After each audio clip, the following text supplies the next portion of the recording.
Alors, mes amis, samedi, les jours de la Vierge Marie. Aujourd'hui, samedi, nous les Carmes, nous offrons les samedis de la Vierge Marie, l'hommage à la Vierge du Mont Carmel. Donc, aujourd'hui, dans notre hommage, dans l'Eucharistie, dans les rosaires, on va bien penser à vous, dans l'intercession, on pense bien à vous à ce moment-là, et on sait que Dieu est capable de transformer les cœurs de tout le monde et de faire des merveilles. Donc, laissons-le travailler.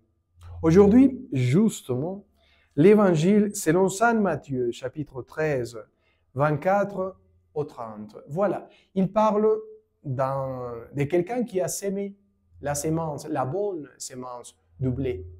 Il a sémé le blé, et le blé a commencé à grandir, mais d'un coup, il y a quelqu'un d'autre qui a sémé des mauvaises herbes.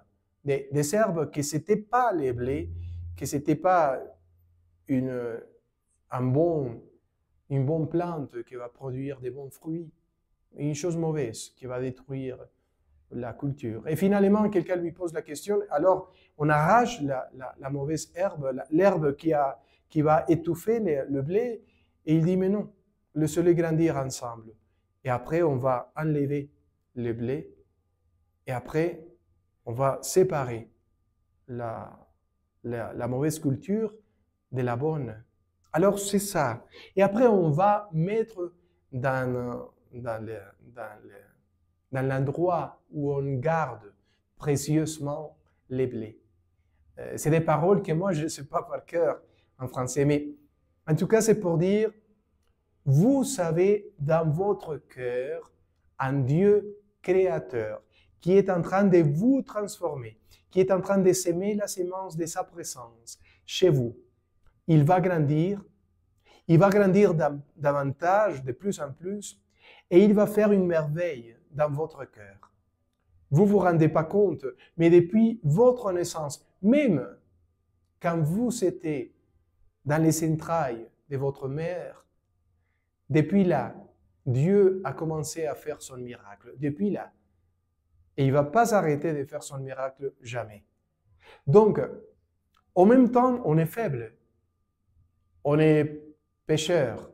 On est quelqu'un qui se trompe et quelquefois qui est égoïste, qui laisse, je sais pas, la jalousie, la méchanceté habiter chez nous et très souvent même nous gouverner, rayonner dans notre cœur.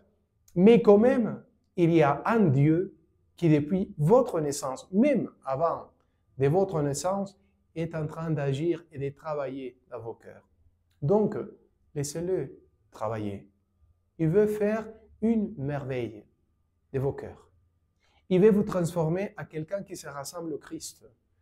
Il veut travailler, agir. C'est lui-même qui a créé l'univers, même les univers, les soleils et les étoiles, les plantes et toute la beauté qu'on trouve dans la nature, c'est le même. Depuis qui a agi, qui a travaillé, qui a créé l'univers depuis des siècles, c'est le même qui habite dans vos cœurs, en train de vous transformer à vous-même.